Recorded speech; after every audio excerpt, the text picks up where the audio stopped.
With me is Andy Fortner, PGA professional at the Pete Dye course at the French Lick Resort. What makes the Pete Dye course a must-play? I think first of all is just the vistas here at the Dye course. The vistas here at the Dye course you can see on a clear day up to 40 miles in all directions. So not only is it a great test of golf, stretching up to 8102, also the vistas and the views make it a special must-play. Most people would think that a course that costs as much as this one to build, you'd be flooding golfers out here, but that's not the case. You only let a certain amount of players come out onto the Pete Dye course each day. Correct. It's not so much how many we let out, it's just that our price point keeps it limited, but at the same time, it's an experience. We're not wanting people just to come in and play as fast as they can and get out. It's about coming, spend the day, enjoying yourself, take the course in, come in, eat breakfast, enjoy, go to the range, do a little practice session, go out, enjoy the course. You have a 4 caddy in every group, which is great. Helps the experience even that much more. Get done, maybe have a little drink and food on the patio, then head home. So we're not wanting to be just like a daily fee, come in and out you go.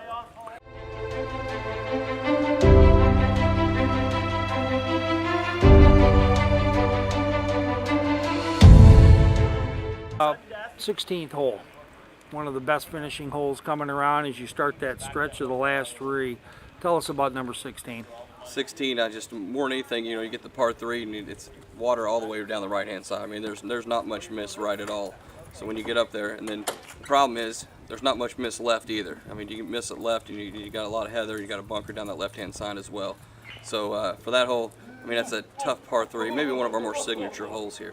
What is your strategy play for that hole? Is there certain, what iron range are you looking for? What is your smart play to take certain things out of play, or I mean, as much as you can take the right-hand side out of play. I mean, like I said, although you can't miss it left too far, your miss is definitely not right there, because even with the wind coming out of the southwest there, it doesn't play to your advantage very often. So anything you do to keep it in play, sometimes the smart play is even, leave it a little short if you have to, just right there on the front edge. Something you can control more, an iron that you control maybe more than a longer iron or a hybrid. And as far as putting on that particular green, any suggestions? There's just a lot of, it has kind of a ridge in the back of it there, so you got to get over that ridge when the pin's back there. A lot of times I've been playing there and you leave it short and it's no good. It can turn it into a 3-putt hole real quick there.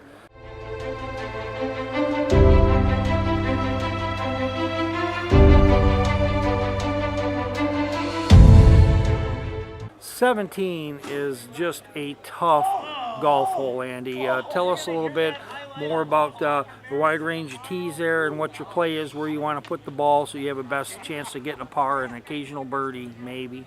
I feel maybe 17 might be one of the hardest par 4s on this golf course. I mean, the wind coming out southwest, like I said, again, into your face a long time. It's already long enough.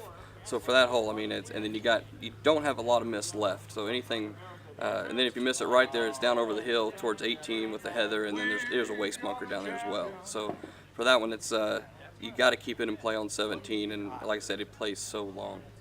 And what type of iron are you playing into that hole? You're hoping to play, a 7 in there if you can, but I mean, with the wind a lot of time, you're playing longer than that. That hole can, if you don't get all your drive there, or you fade it out a little bit, you've got a long way into what I don't feel is a very big green there, and also with the way it falls off to the left.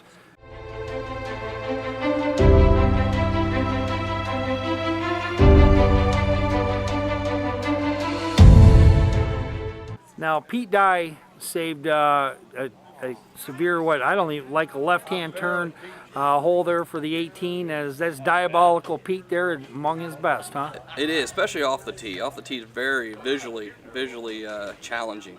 When you get up there, you got to trust the caddies here when they say you got to take it where you do. Because when you look out there, you're thinking, I don't think I can hit it there. It looks like it falls off to nothing, but you got to trust what they're saying there. And sometimes it's best to take your medicine and stay off to the right down that fairway and play it in from the bend there. So your second shot is most likely going to be a 3-wood, or some of the kids can probably go a little less than that? Well, yeah, some can go less that are longer like that.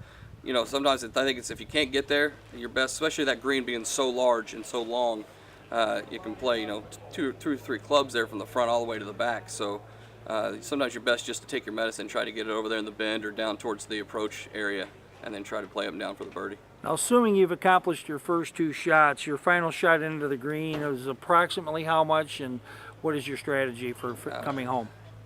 most of the time, I will play just straight, try to get the wood just all the way over towards the left-hand side, even though you have a uphill shot. And like I said, the green being so long, you've got to kind of decide where you want to play it, because I mean, from the front of that green to the back, I mean, you can play so many different ways when you're coming in on that hole. So for me, a lot of times it's just try to hit it down there. If you can't get there, at least get it into the uphill slide, and the rough's not too thick around that green where you can play it. So sometimes that's almost the best play than trying to do the bend. Because if you miss it on the bend and you're in one of the swells on the side of the rough there, it's plays pretty tough.